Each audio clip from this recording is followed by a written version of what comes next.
Warahmatullahi wabarakatuh. Hari ini kita akan belajar tentang asam, basa, dan garam. Ini materi kimia ya. Jadi di SMP itu IPA-nya IPA terpadu. Jadi ada fisikanya, ada kimianya, ada biologinya. Hari ini kita akan belajar tentang kimia yaitu asam, basa, dan garam. Lihat ini ada gambar-gambarnya. Ada yang gambar jeruk, cuka, soda kue, ada deterjen. Nah, itu semua adalah contoh dari asam basa yang dalam kehidupan kita yang sering kita temui ya. Jeruk asam berarti kira-kira asam, cuka asam, soda kue itu basa, deterjen basa. Nah, kita akan kenal apa itu asam, apa itu basa, apa itu garam. Satu persatu ya. Yang pertama ada asam. Asam itu sifatnya rasanya masam. Dapat menimbulkan korosi. Apa itu korosi? Seperti merusak logam, itu namanya korosi. Lalu yang ketiga mengubah kertas lakmus biru menjadi merah. Jadi kalau asam itu ditetesin suatu indikator dari biru menjadi merah.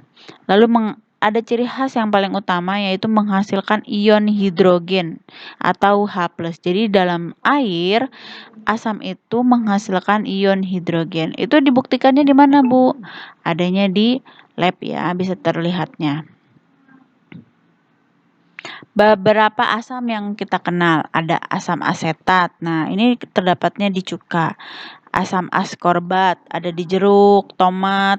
Asam sitrat ada di jeruk. Asam borat nih jeruknya juga beda-beda ya, ada yang jeruk nipis, ada yang jeruk biasa, jeruk apa. Nah, itu terkandungnya ada yang asam askorbat dan asam sitrat. Asam borat di larutan pencuci mata, ada asam klorida, ini ada di asam lambung. Ini untuk yang di lambung kita membantu pencernaan. Nah, jika kalian sakit mah, nah ini kandungan asam kloridanya yang meningkat. Nah, itu yang disebut dengan asam lambung. Dan harus dinetralkan dengan obat mah, yaitu obat basa. Nah, kita kenal nanti ada lagi namanya reaksi penetralan. Ada asam nitrat di pupuk, asam fosfat. Nah, ada deterjen. Ya, di deterjen juga ada yang basanya, ada yang asamnya di dalamnya. Banyak. Ini ada fosfat ya. Sulfat, asam sulfat di baterai mobil. Atau biasanya dipakai untuk aki. Aki ya, atau akumulator. Nah, ini namanya asam sulfat. Ada asam malat dalam apel, asam benzoat. Nah, ini kalau kalian peka, baca di Ciki ataupun apa, ini adalah salah satu pengawet, yaitu bahan pengawet makanan. Lanjut ada basa. Basa itu mempunyai rasa pahit, terasa licin di kulit, mengubah kertas lakmus merah menjadi biru. Jadi warnanya biru. Menghasilkan ion hidroksida atau OH-. Ini di dalam air. Jika suatu larutan basa, jika dilarutkan dalam air akan menghasilkan ion hidroksida.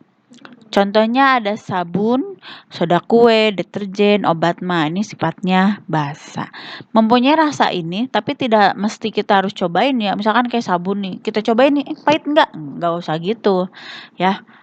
Itu terus ada deterjen kan nggak mungkin kita cobain juga ya. Nah, ini yang sering kita kenal obat basanya. Ada aluminium hidroksida, ciri khas dari basa ada katanya hidroksida. Adanya di deodoran, itu ya buat yang ketiak itu. Ada antasid, apa antasid? Obat mah. Ada kalsium hidroksida, ada magnesium hidroksida, antasid. Ada bahan sabun yaitu natrium hidroksida. Ini yang dikenal sebagai soda api atau namanya natrium hidroksida. Perbedaan sifat asam dan basa. Asam dan basa, yang pertama ada asam, bersifatnya korosif, yaitu dia bisa merusak logam. Kalau basa bersifatnya kaustik. Apa itu kaustik? Jadi itu dia hampir mirip dengan korosif, tapi ini namanya untuk basa adalah kaustik. Bisa lanjut.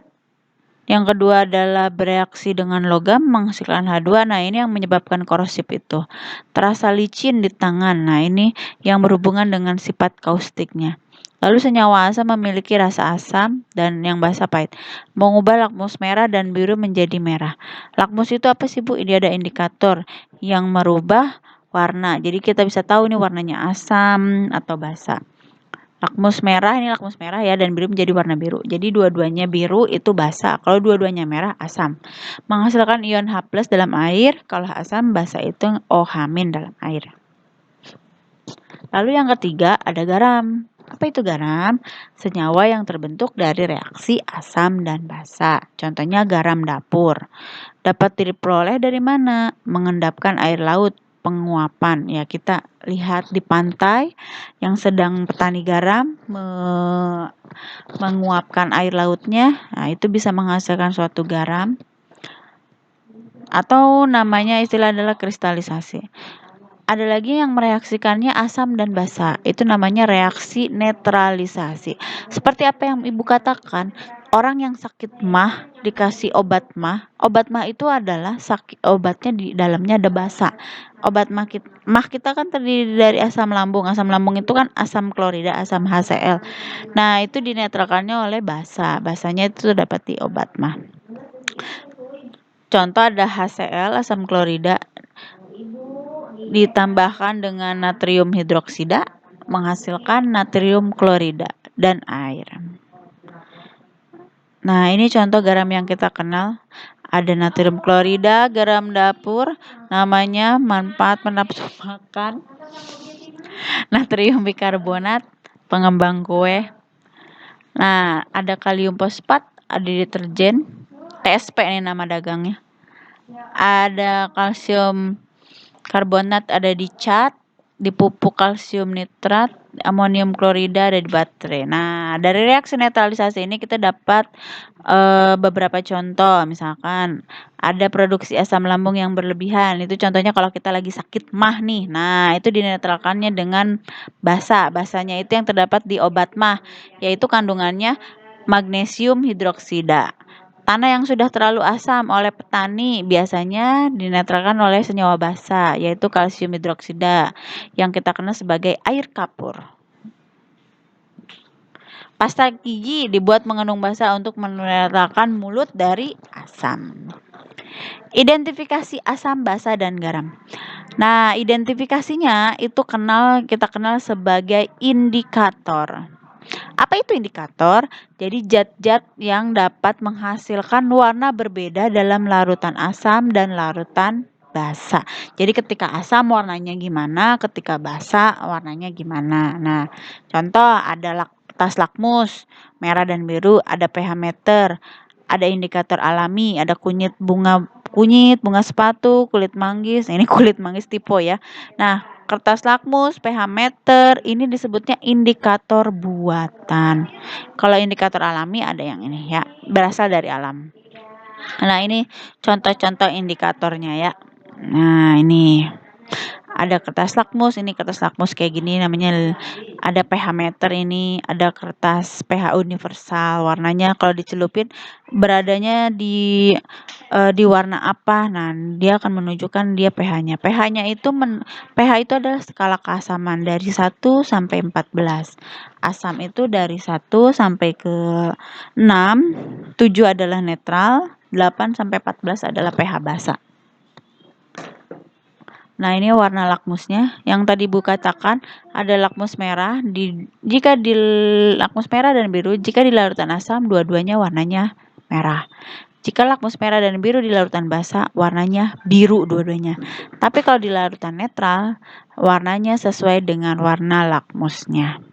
Ada metil merah, metil jingga, fenolftalin. Nah, tapi yang sering kita dengar untuk yang anak SMP adalah yang pertama dan yang kedua. TB itu tidak berwarna ya. Jadi kalau fenolftalin itu suatu cairan, kalau ditetesin larutan asam dia nggak berwarna.